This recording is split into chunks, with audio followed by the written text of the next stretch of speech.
ওম অজ্ঞানতিমিরান্ধস্যু জ্ঞানাঞ্জনো শলাকয়া চক্ষুরুন্মিলিতং যেন তস্मै শ্রী গুরুবে নমঃ। হরে কৃষ্ণ। আজকের আমাদের আলোচ্য বিষয় অ্যাকচুয়ালি আমরা আজকের আলোচ্য বিষয়টা একটু অন্য রকমের। কিরকম একটু বললে বুঝতে পারবেন।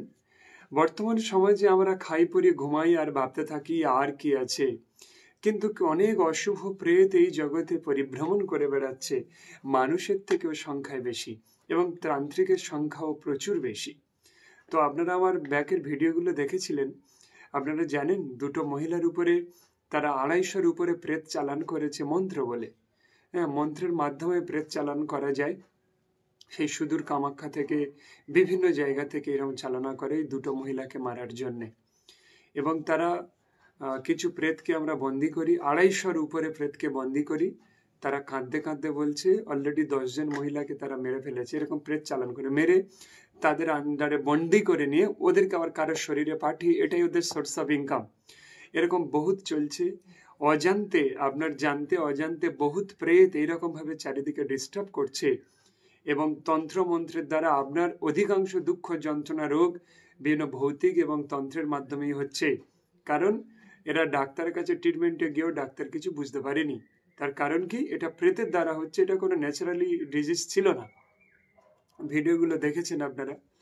তো এখন এই অশুভ প্রেতগুলোকে আঘাত করা, তাদের মারা, চাবুক দিয়ে মারা। ওই দেখেছেন, হাত দেব না আমরা, মাথাকে অনুরোধ করলে বা হনুমানকে অনুরোধ করলে ওরা এসে চাবুক মারবে আর ওকে বন্দি করে নেবে।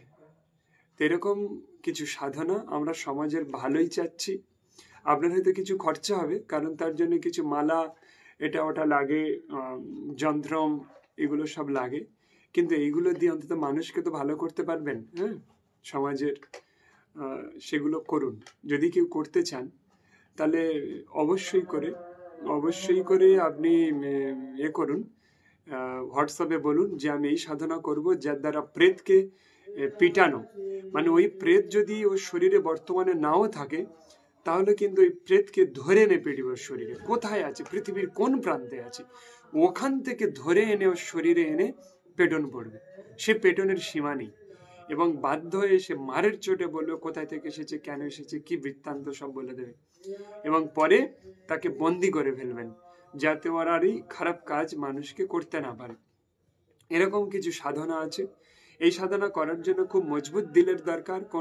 কোনো সাহসী লোকের প্রয়োজন। কোনো ডরপোক, কোনো ভীত ব্যক্তি এই সাধনাতে আসবেন না। কারণ এটা করতে গেলে ওই রাত দিন এই ভূতের মারতে হবে। ভূতও আপনার ক্ষতি করার চেষ্টা করবে। হ্যাঁ, সেখান থেকে বাঁচতে হবে।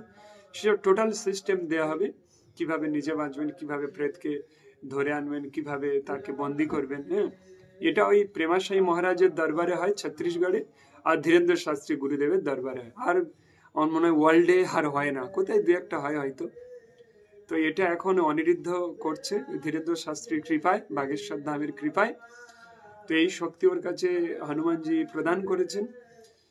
তো এরকম কিছু সাধনা অন্তত এই প্রেতের হাত থেকে মুক্ত করা, তন্ত্র ক্রিয়া থেকে রক্ষা হওয়া এবং মানুষকে ভালো করতে পারবেন। আর এখন তো এত আসছে আমরা নিতে পারছি না, রেখেছি ভৌতিক বিষয়গুলো। তো তাই যারা এই সাধনা করতে চান তার জন্য একটা ওই রক্ষামালা, একটা সিদ্ধ রক্ষামালা, প্রাণ প্রতিষ্ঠিত মন্ত্র সিদ্ধ জপের মালা এবং প্রাণ প্রতিষ্ঠিত মন্ত্র সিদ্ধ যন্ত্রম এবং তার একটা সিদ্ধ আসনের উপরে সেই কাপড়টা পেতে করবে, সাধনাতে বসবে। এরকম যদি কেউ করতে চান ইমিডিয়েটলি জানান, সব পাঠিয়ে দেয়া হবে। এবং হোয়াটসঅ্যাপে লিখুন যে কি কত দক্ষিণা, সব ওরা আছে বলে দেবে। সেগুলো সব বাই পোস্ট আপনাকে পাঠিয়ে দেওয়া হবে। আর যদি কেউ এসে নিয়ে যেতে চান চলে আসতে পারেন। হরে কৃষ্ণ।